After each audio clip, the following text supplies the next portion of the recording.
Well, what a day that was. Maybe the next time a major international tournament falls on the 28th of June, you might as well just book the day off work. Two favourites that stormed out into Leeds, two underdogs that fought their way back. One side, Spain, who were able to overcome their troubles and advance through to the quarter-finals.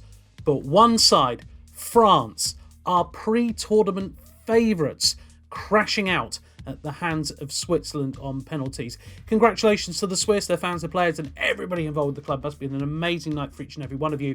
But for our guys in the Stats Perform AI team, well, we had to go away and crunch some numbers again and work out now who our favourites to win Euro 2020 are. And it will probably come as no surprise to you that the second favourites, Belgium, have overtaken them at the lead. And look at the chance they have now. A 29.6% chance of winning the trophy on July 11th at Wembley Stadium. Spain have become our second favourites following their win at 23.2%, with the duo actually set to potentially face off in the semi-finals so long as they overcome Italy and Switzerland. And then look at the third favourites. Having doubled their chance since our pre-tournament rankings, the likely chance of it coming home grows. The trouble is, standing in their way today at Wembley Stadium is old foes Germany. This will be the 8th time the sides will have met in a major international competition, with both sides having won two. But when the games have gone on to draws, Germany have advanced on penalties twice. Maybe a chance of redemption in some eyes for Gareth Southgate then, and our win probability model is giving them a 65.2% chance of victory in what will be England's 300th international match at Wembley Stadium and the 77th since the new one opened. Of those, this will be the 13th meeting between the two sides at the ground, and having won 4 of their first 5 such games, England are actually winless in their last 7 against the Germans at the National Stadium.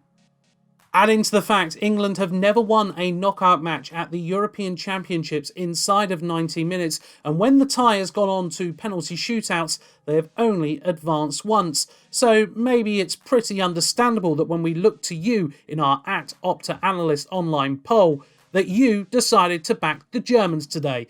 Even though it's only 54% of you that backed them, hey, Germany have reached at least the semi-finals in each of the last 3 editions of the European Championships. So something has got to give today at Wembley Stadium. I know, it feels like we've only just got back into the swing of things, but the final last 16 game takes place later today as well, when Sweden and Ukraine go head-to-head at Hampden Park. In fact, the last time the two sides met in a European Championships final was back in 2012, when a certain Andrei Shevchenko's brace was enough for Ukraine to come from behind to win 2-1. Now manager of his national side, he might want to look away at this moment, as our win probability model is giving Sweden a 66% chance of victory, which perhaps isn't unsurprising considering Ukraine have lost 7 of their last 8 matches at the European Championships and had faced the most shots on target of any side in the group stages.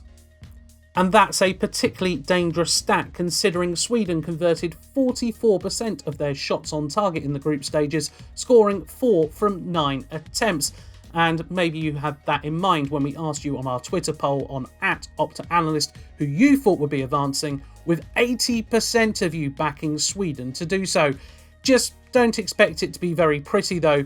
They had the fewest successful passes at 591 and lowest passing accuracy at 69.9% of any side in the group stage. Well, wherever you are in the world, I hope you get to enjoy the games today. We'll be back tomorrow with a closer look at our tournament predictor model once the quarter-final is set. But in the meantime, don't forget to visit The Analyst, where you can keep up to date with all the latest stats, insights and predictions from the tournament. That's all for you at theanalyst.com, home of data-driven storytelling.